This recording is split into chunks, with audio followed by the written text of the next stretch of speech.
ओम शांति। 19 नवंबर 2021 आज के बाबा के साकार महावाक्य। बाबा कहते, मीठे बच्चे, सर्विस के साथ साथ याद की यात्रा को भी कायम रखना है। इस रूहानी यात्रा में कभी ठंडे नहीं होना, अर्थात अलबेले नहीं होना। प्रश्न है, बच्चों की दिल अगर रूहानी सर्विस में नहीं लगती तो उसका कारण क्या है? उत्तर, अगर रूहानी सर्विस में दिल ना लगे तो जरूर देह अभिमान की क्या है, ग्रहचारी है। चलते चलते देह अभिमान के कारण, अहंकार के कारण जब आपस में रूठ पड़ते हैं तो सर्विस ही छोड़ देते हैं। एक दो की शक्ल देखते ही सर्विस के ख्याल उड़ जाते हैं।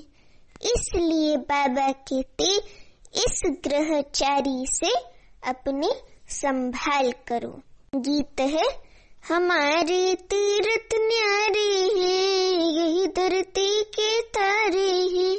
हमारे तीरथ न्यारे हैं, यही धरती के तारे हैं। हमारे तीरथ न्यारे हैं, यही धरती के तारे हैं। ओम शांति। इस गीत की लाइन ने बच्चों को खबरदार कर दिया। क्यों? बाबा कहते खबरदार कर दिया। क्या कहा? बुद्धि में ये याद रखना है कि हम तीर्थ यात्रा पर हैं और हमारी ये यात्रा, याद की यात्रा सबसे न्यारी है। इस यात्रा को भूलो मत। यात्रा पर ही सारा मदार है। बाबा की याद की यात्रा पर बाबा कहते सारा मदार है।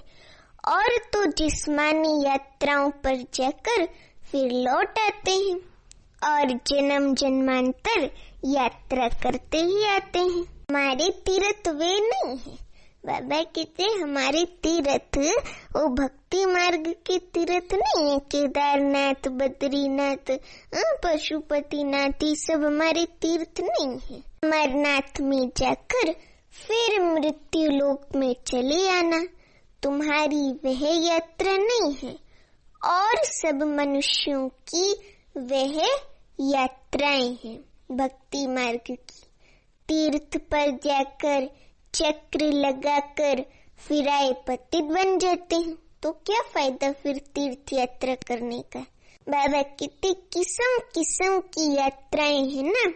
देवी के मंदिर भी अथाह हैं। देवियों के भी बहुत अथाह मंदिर हैं। विकारियों के साथ कितने यात्रा पर जाते हैं। तुम बच्चों ने तो प्रण किया हुआ है, अर्थात प्रतिज्ञा की हुई है निर्विकारी रहने की। प्रण किया हुआ है निर्विकारी रहने का। तुम निर्विकारियों की ये यात्रा है, याद की यात्रा। निर्विकारी बाप अर्थात शिव बाबा जो एवर प्योर है उनको याद करना है। पानी के सागर को विकारी व निर्विकारी नहीं कहेंगे, क्योंकि वो तो प्रकृति का तत्व है ना, पानी का सागर। और न उनसे निकली हुई गंगाएं ही निर्विकारी बनाएंगी। मनुष्य मात्र इतने पतित बन पड़े हैं, मनुष्य मात्र इतने तो पतित बन पड़े हैं, कुछ भी समझते ही नहीं। वे जिस्मानी यात्राएं हैं, अल्पकाल षडभंगुर की यात्राएं। आज बाबा ने बहुत ही इम्पोर्टेंट बात कही कि वह यात्राएं हैं अल्पकाल क्षणभंगुर की यात्राएं। ये यात्रा बड़ी है। तुम बच्चों को उठते बैठते यात्रा का ख्याल रखना है। यात्रा पर जाते हैं तो धंधा दूरी, गृहस्थ व्यवहार सब भूलना होता है। जब याद की यात्रा पे जाते हैं, निरंतर याद की यात्रा पे रहना है, तो बाबा कहते कि धंधा धोरी गृहस्थ व्यवहार आदि सब भूलना होता है। अमरनाथ की जय, बद्रीनाथ की जय, केदारनाथ की जय, बस ऐसे कहते जाते हैं। भक्ति मार्ग में वो लोग मास 2 मास तीर्थ यात्रा कर फिर आकर गंध में पड़ते हैं, फिर जाते हैं गंगा स्नान करने और समझते हैं कि गंगा पतित पावनी है, उसमें स्नान करने से हम पावन बन जाएंगे। लेकिन बाबा कहते ऐसी कोई बात नहीं है, क्योंकि गंगा तो है पानी का सागर, वो थोड़ी पतित पावनी है। उनको ये पता ही नहीं कि हम रोज पतित होते हैं। गंगा जमुना पर रहने वाले भी रोज पतित होते हैं, रोज गंगा पर जाकर स्नान करते हैं। एक तो नियम होता है, दूसरे फिर बड़े दिनों पर जाते हैं, समझते हैं कि गंगा पतित पावनी है। ऐसे तो नहीं, खास उस एक दिन पर गंगा पावन बनाने वाली बनती है, फिर नहीं रहती है। जिस दिन मेला लगता है उस दिन वे पतित पावनी बन जाती है। नहीं, भक्ति मार्ग में ऐसे नहीं होता, वे तो है ही है, ऐसे वो लोग समझते हैं। रोज भी जाते हैं गंगा स्नान करने, रोज भी जाते हैं स्नान करने, मेले पर भी खास दिन जाते हैं। अर्थ नहीं, गंगा जमुना चीज तो वही है, उसमें मुर्दे भी डाल देते हैं। बाबा कहते कि गंगा में समझते हैं कि सदगति होगी तो मुर्दों को भी डाल देते हैं। अभी तुम बच्चों को रूहानी यात्रा पर रहना है, बस अब हम जाते हैं घर परम धाम। इसमें गंगा स्नान करने व शास्त्र पढ़ने की कोई बात ही नहीं। अभी तुम बच्चों को रूहानी यात्रा पर रहना है, बस अब हम जाते हैं घर। इसमें गंगा स्नान करने व शास्त्र पढ़ने की कोई बात ही नहीं। बाप आती भी एक ही बार है संगम युग पर, सारी दुनिया भी पतित से पावन एक ही बार बनती है। ये भी जानते हैं सतयुग है नई दुनिया, कलयुग है पुरानी दुनिया। बाप को आना है जरूर, हम सब आत्माओं को पतित से पावन बनाने के लिए बाप को आना है शिव बाबा को जरूर। नई दुनिया की स्थापना और पुरानी दुनिया का विनाश करने, यह उनका ही काम है। परंतु माया ने ऐसा तमो प्रधान बुद्धि बना दिया है जो कुछ भी समझते नहीं, बाबा का ज्ञान नहीं समझ पाते। प्रदर्शनी में कितने ढेर बड़े आदमी आते हैं, बहुत आते ना समझने के लिए बाबा का ज्ञान। सन्यासी भी आएंगे, फिर भी समझेंगे कोटों में कोई, क्योंकि कहते ना भगवान को पाना आसान नहीं है। तो बाबा भी वही कहते, आएंगे तो सब सन्यासी या बहुत ढेर बड़े आदमी, लेकिन समझेंगे उनमें भी कोटों में कोई कि ये बाबा का सत्य ज्ञान है। तुम लाखों करोड़ों को समझाते हो, तब कोई विरला आता है, बहुतों को समझाना होगा। आखिरीन तुम्हारी ये समझानी और चित्र आदि सब अखबारों में भी पढ़ेंगे, सीडी भी अखबार में पढ़ेगी। जो हम लोग का बाबा के संस्था का बाबा का सीडी का चित्र है ना ज्ञान का, वो भी बाबा कहते अखबार में पढ़ेगा। कहेंगे ये तो भारत के लिए ही है, और धर्म वाले कहाँ जाएंगे। कयामत का समय भी गाया हुआ है। कयामत अर्थात वापिस जाने का, वापिस आत्माओं का अपने घर परम धाम जाने का समय, उसको कयामत का समय कहते हैं। पुरानी दुनिया का विनाश नई दुनिया की स्थापना होगी तो जरूर सब वापस जाएंगे ना। सबका विनाश होना है, नई दुनिया स्थापन हो रही है। ये बातें कोई नहीं जानते सिवाय तुम बच्चों के, सिवाय हम बाबा के नॉलेजफुल बच्चों के और कोई ये बातें नहीं जानते हैं, ज्ञान की बातें। तुम जानते हो नरक वासियों का विनाश, स्वर्गवासियों की स्थापना हो रही है। कल्प कल्प ऐसा ही होता है ना।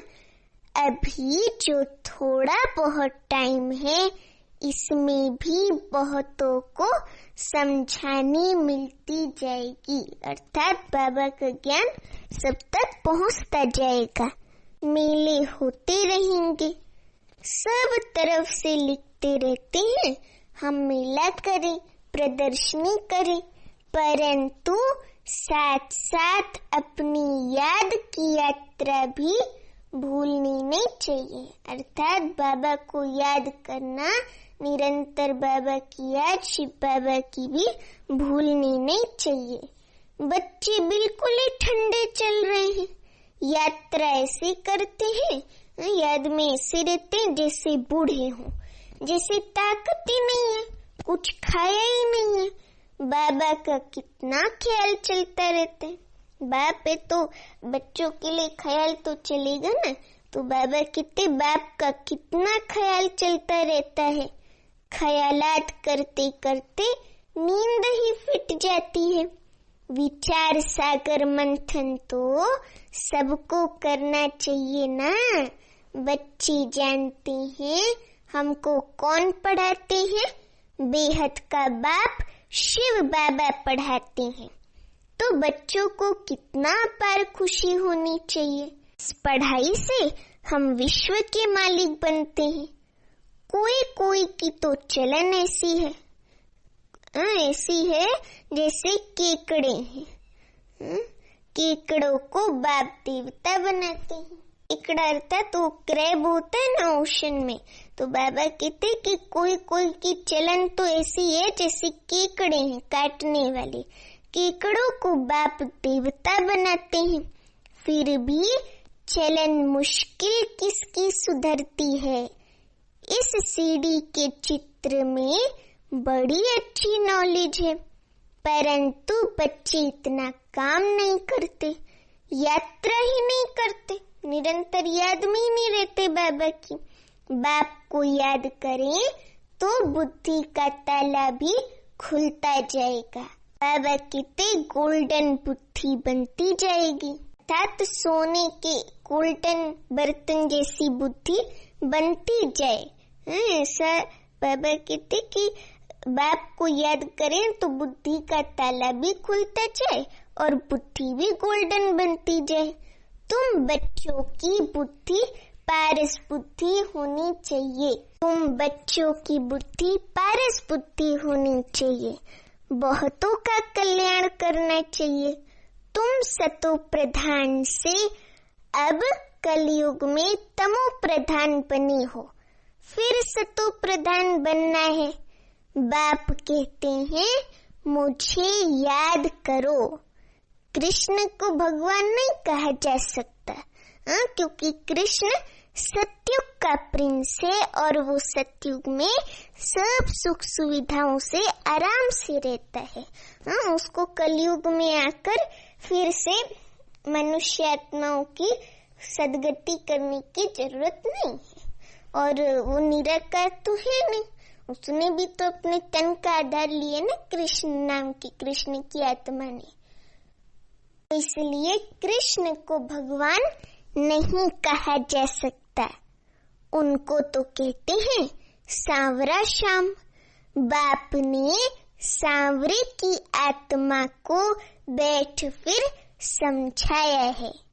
ये आत्मा जानती है, ये आत्मा अर्थात ब्रह्मा बाबा की आत्मा जानती है कि बाबा हमको शिव बाबा विश्व का मालिक बनाते हैं। तो खुशी में कितना दिमाग भरपूर होना चाहिए। इसमें घमंड की कोई बात नहीं, ये तो रूहानी नशा है ना, खुशी है अंदर की। तो बाबा कहते इसमें घमंड की कोई बात नहीं। बाप कितना निरहंकारी है, बुद्धि में कितनी खुशी रहती है ना। कल हम स्वर्ग में हीरे जवाहरों के महल बनाएंगे, नई दुनिया में राजधानी चलाएंगे। ये तो बिल्कुल पतित दुनिया है, ये कलयुगी दुनिया जो है बाबा कहते तो बिल्कुल पतित दुनिया है। इस दुनिया के मनुष्य तो कोई काम के नहीं, कुछ नहीं जानते हैं। ये भी दिखाना चाहिए हीरे जैसा जीवन था सतयुग में, वही फिर 84 जन्म ले कौड़ी मिसल बन जाते हैं। ये सीढ़ी का चित्र नंबर 1 है। फिर दूसरे नंबर में है कौन सा चित्र? त्रिमूर्ति। तुम कहते हो निकट भविष्य में श्रेष्ठाचारी भारत बन जाएगा। जब भारत स्वर्ग की दुनिया बन जाएगा तो भारत निकट भविष्य में श्रेष्ठाचारी भारत बन जाएगा। श्रेष्ठाचारी दुनिया में बहुत थोड़े मनुष्य होंगे, करीब 9 लाख की आबादी होगी। अभी कितने ढेर मनुष्य हैं? अभी तो पूरी दुनिया में, पूरे वर्ल्ड में 800 करोड़ आत्माएं हैं। महाभारत लड़ाई भी बाबा कहते सामने खड़ी है। सब आत्माएं मच्छरों सदृश जाएंगी वापिस अपने घर। अंत समय में आग भड़क रही है। जितना कोशिश करते हैं सुधारने की, उतना ही बिगड़ते जाते हैं। बाप बच्चों को राजयोग सिखला रहे हैं। राजाओं का राजा, स्वर्ग में विश्व महाराजन बनाने वाला राजयोग बाबा हमको सिखला रहे हैं। बच्चों को कितना नशा चढ़ाते हैं खुशी का। कोई तो यहाँ से बाहर निकले सारा ज्ञान उड़ जाता है। मुरली क्लास से बाहर गए, कोई पूछेगा उनको कि आज बाबा ने मीठे बच्चे में क्या बोला, तो बोलेंगे अभी कुछ तो बोला था बाबा ने। तो बाबा वही कहते कि हाँ, यहाँ से बाहर निकले कोई तो सारा ज्ञान उड़ जाता है। उनको कहो अच्छा स्लोगन बताओ तो वो भी नहीं बता सकते।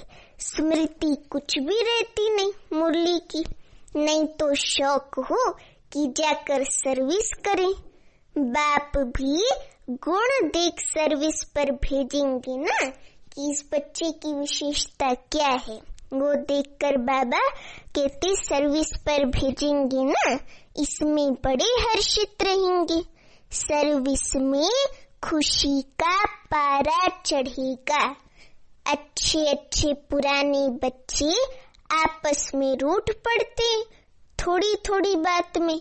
ऐसे थोड़ी इन बातों के कारण तुमको सर्विस नहीं करनी है। बाबा कहते सर्विस तो खुशी से करनी चाहिए। जिसके साथ बनती नहीं है उसकी शक्ल देखने से ही सर्विस का ख्याल उड़ जाता है, क्योंकि घृणा रहती है ना अंतर में। सर्विस में दिल नहीं लगती है तो किनारा कर लेते हैं। फिर तो ज्ञानी और अज्ञानी में कोई फर्क नहीं रहा। किनारा अर्थात उल्टी तरह से किनारा कर लेते हैं।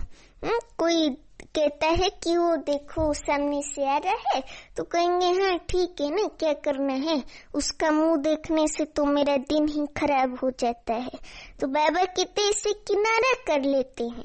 तो फिर ज्ञानी में विश्व महाराजन ब्राह्मण आत्माओं में और अज्ञानी में क्या फर्क हुआ? देह अभिमान की ग्रहचारी आकर बैठ जाती है मन और बुद्धि में। ये है पहले नंबर की बीमारी, देह अभिमान अहंकार। बाप कहते हैं बच्चे देही अभिमानी बनो, अर्थात आत्म अभिमानी बनो। जरा भी देह भान न हो, आत्मा ही सब कुछ करती है ना। आत्मा ही विकारी और निर्विकारी बनती है। स्वर्ग में निर्विकारी थी आत्मा, रावण राज्य में आत्मा ही विकारी बनी है। तो शरीर भी इसलिए तमो प्रधान मिला है, जर्जरीभूत शरीर। ये किसकी भी बुद्धि में नहीं है कि हम ही निर्विकारी थे, अब विकारी बने हैं। हम आत्मा मूल वतन अर्थात परम धाम शांति धाम की रहने वाली हैं। वहाँ तो हम आत्मा निर्विकारी होंगे। यहाँ शरीर में आकर पार्ट बजाते बजाते विकारी बने हैं। यह बाप बैठ समझाते हैं। आत्मा शांति धाम से आती है तो जरूर पवित्र ही होगी, फिर जरूर शांति धाम से पवित्र ही होगी, फिर अपवित्र बनी है। पवित्र दुनिया में सतयुग में 9 लाख होते हैं। फिर इतनी सब आत्माएं कहाँ से आई? जरूर शांति धाम से आई होंगी, जब उनका पार्ट हुआ होगा आने का नीचे। वे शांति धाम है पीसफुल इनकॉर्पोरियल वर्ल्ड, अर्थात साकारी दुनिया नहीं है, निराकारी दुनिया है। वहाँ सब आत्माएं पवित्र रहती हैं। फिर पार्ट बजाते बजाते सतो रजो तमो में आती हैं। पावन से पतित होना है, फिर बाप आकर सबको पावन बनाएंगे। ये ड्रामा चलता ही रहता है। ड्रामा के आदि मध्य अंत का रस बाप के सिवाय कोई बतला ना सके, क्योंकि बाबा को ही एक्यूरेट नॉलेज है। वो बीज है ना कल्प वृक्ष का। उस बाप को, शिव बाबा को कोई जानते ही नहीं है। ऋषि मुनि भी नीति नीति कहे गए।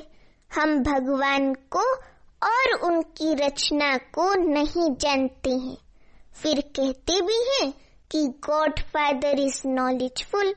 वह परमात्मा सर्व आत्माओं का बाप बीज रूप है। इस कल्प वृक्ष का रचयिता है, बीज रूप है। वह है आत्माओं का बीज रूप और ये वह है आत्माओं का बीज रूप। शिव बाबा आत्माओं का पिता और ये ब्रह्मा है मनुष्य सृष्टि का प्रजापिता, जिस द्वारा बाप अर्थात शिव बाबा कर ये सत्य ज्ञान देते हैं। शरीर अलग आत्मा अलग है ना। मन बुद्धि चित्त आत्मा में है। आत्मा आकर शरीर में प्रवेश करती है पार्ट बजाने के लिए।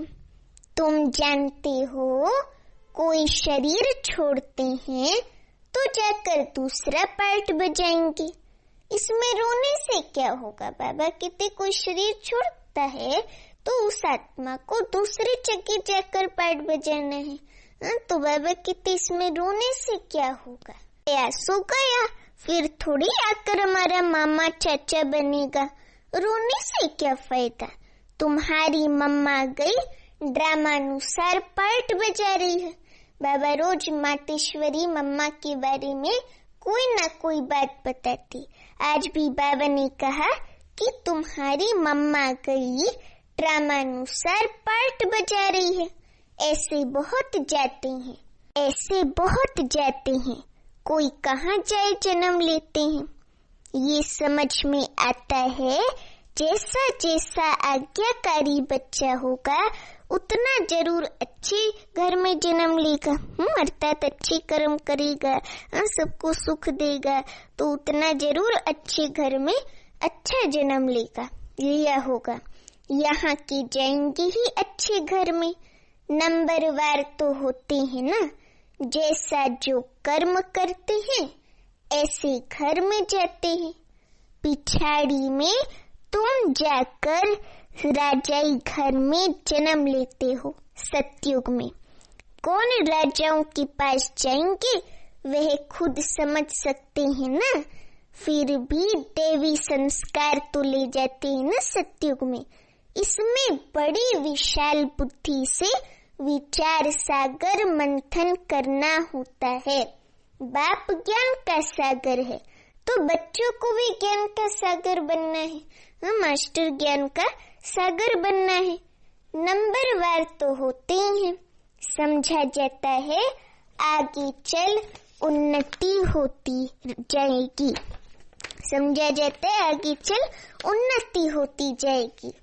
हो सकता है जो आज काम नहीं कर सकते हैं वे कल बहुतों से तीखे चले जाए, ग्रहचारी उतर जाए। कोई पर राहु की ग्रहचारी बैठती है तो गटर में गिर पड़ते हैं, हड्ड गुड्ड ही टूट जाते हैं। अर्थात हड्डी पसली टूट जाती है। बेहद के बाप से प्रतिज्ञा कर फिर गिरते हैं, अर्थात ट्रेटर बनते हैं, बाबा को फारकती दे देते हैं तो धर्मराज द्वारा सजाएं भी बहुत मिलती है। ये बेहद का बाप बेहद का धर्मराज है, फिर बेहद की सजा मिलती है। कोई बात में आनाकानी करेंगे या उल्टा काम करेंगे तो सजा जरूर खाएंगे। समझते नहीं कि हम भगवान की अवज्ञा करते हैं। इतनी सब बातें बाप समझाते रहते हैं। श्रीमत पर चलो, सर्विस में मददगार बनो, योग की यात्रा पर रहो। की यात्रा अर्थात बाबा की याद की यात्रा पर रहो। चित्रों पर समझाने की प्रैक्टिस करेंगे तो आदत पड़ जाएगी, नहीं तो ऊंच पद कैसे मिलेगा। अज्ञान काल में कोई का बच्चा बड़ा सपूत होता है, कोई तो बड़े कपूत भी होते हैं। यहाँ भी बाबा के संगम युग पर भी कोई तो झट बाबा का काम कर दिखाते हैं। कोई बच्चों को सर्विस बेहद की करनी है, बेहद की आत्माओं का कल्याण करना है, पैगाम देना है, मन मना भव अर्थात मुझे याद करो। ये शिव बाबा कहते हैं ये पैगाम सबको देना है। बाप को याद करने से तुम्हारी बुद्धि तमो प्रधान से सतो प्रधान बन जाएगी। अभी है कलयुगी तमो प्रधान दुनिया की एंड, अब सतो प्रधान बनना है। आत्माओं की भी वहाँ नंबरवार दुनिया है ना, जो फिर नंबरवार आकर पार्ट बजाते हैं। आएंगे भी नंबरवार ड्रामा अनुसार, जब उनका पार्ट होगा तभी आएंगे पार्ट बजाने नीचे यहाँ साकारी लोक में। अभी सब आत्माएं रावण राज्य में दुखी हैं, सो भी समझते थोड़े हैं। अगर किसको कह दो तुम पतित हो तो बिगड़ पड़ेंगे, अर्थात झगड़ा करेंगे, हम पतित दिख रहे हैं। बाप समझाते हैं ये है ही विशेष वर्ल्ड, विकारी दुनिया। बाप कहते हैं तुम अपना राज्य भाग्य ले लेंगे, बाकी सब विनाश हो वापस चलने वाले हैं। ये तो गाया हुआ है, महाभारत लड़ाई लगनी है जिससे सब धर्म खलास हो, बाकी एक धर्म रहेगा। ये लड़ाई के बाद स्वर्ग के द्वार खुलते हैं। कितनी अच्छी रीति बच्चों को समझाते हैं। आगे चल तुम्हारी बातें सुनते रहेंगे और आते जाएंगे, बाबा के पास आते जाएंगे ज्ञान सुन करके। सूर्यवंशी चंद्रवंशी जो पतित बन गए हैं वही आकर नंबरवार अपना वर्षा लेंगे, प्रजा तो ढेर बनेंगी। अच्छा मीठे मीठे सीखी लदे बच्चों प्रति माता पिता बाप दादा का याद प्यार और गुड मॉर्निंग। रूहानी बाप की रूहानी बच्चों को नमस्ते। अभी हम रूहानी बच्चों की रूहानी माता पिता बाप दादा को याद प्यार गुड मॉर्निंग और नमस्ते। धारणा के लिए मुख्य सार, पहली पॉइंट, भगवान की आज्ञाओं की अवज्ञा कभी भी नहीं करनी है। बेहद सेवा में सपूत बच्चा बन मददगार बनना है। दूसरी पॉइंट, ज्ञान धन की गुप्त खुशी से बुद्धि को भरपूर रखना है। आपस में कभी भी रूठना नहीं है। वरदान है बहुत ही सुंदर, सर्व शक्तियों की संपत्ति से संपन्न बन दाता बनने वाले विधाता वरदाता भव। सर्व शक्तियों की संपत्ति से संपन्न बन दाता बनने वाले विधाता वरदाता भव। वरदान का एक्सप्लेनेशन है, जो बच्चे सर्व शक्तियों के संपत्तिवान हैं वही संपन्न और संपूर्ण स्थिति के समीपता का अनुभव करते हैं। उनमें कोई भी भक्तपन के व भिखारीपन के संस्कार इमर्ज नहीं होते।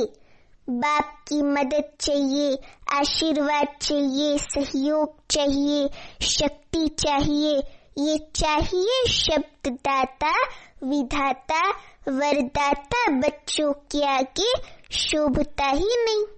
वे तो विश्व की हर आत्मा को कुछ न कुछ दान व वरदान देने वाले होते हैं। स्लोगन, हर आत्मा को कोई न कोई प्राप्ति कराने वाले वचन ही सत वचन है। हर आत्मा को कोई न कोई प्राप्ति कराने वाले वचन ही सत वचन है।